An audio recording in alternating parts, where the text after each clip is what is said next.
Imagine for a moment that Germany had won the Second World War.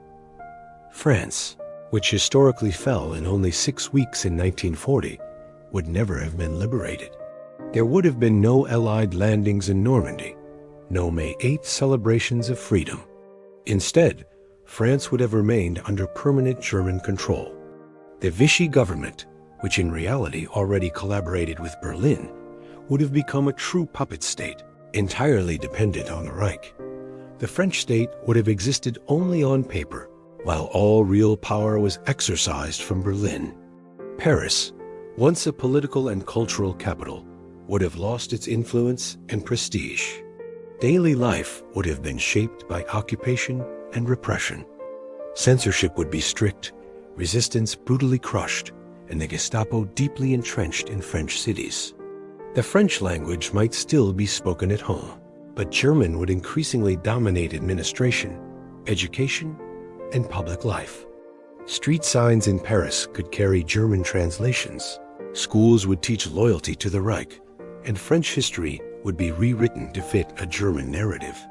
Culturally, the France we know today would never have developed. There would be no French New Wave cinema, no vibrant pop culture, no strong democratic intellectual tradition. The Eiffel Tower, rather than being a symbol of French pride, could have been transformed into a propaganda monument of the Reich.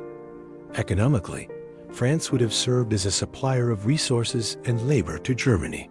French industries would have been redirected to support German war production, while agriculture would feed the Reich. Instead of modern prosperity as part of the European Union, France would have been locked in a system of exploitation, falling further behind technologically and socially. On the European stage, France would no longer be an equal power. There would be no European Union, no NATO, no French role in the United Nations. Instead, Europe would be reorganized into a German-led empire, with Paris a secondary provincial capital rather than the heart of a great nation. Berlin would dictate foreign policy, economics, and military matters across the continent. Looking at France today in this alternate timeline, we would see a society without democracy, ruled by authoritarian structures. Political opposition would not exist, elections would be meaningless, and personal freedoms would be strictly controlled. French culture would be overshadowed by German dominance, and the nation's identity would have been reshaped over decades of occupation.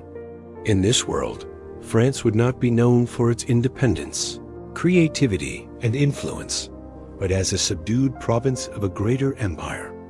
The map of Europe would show a continent under one iron grip, and the France we know today simply would not exist.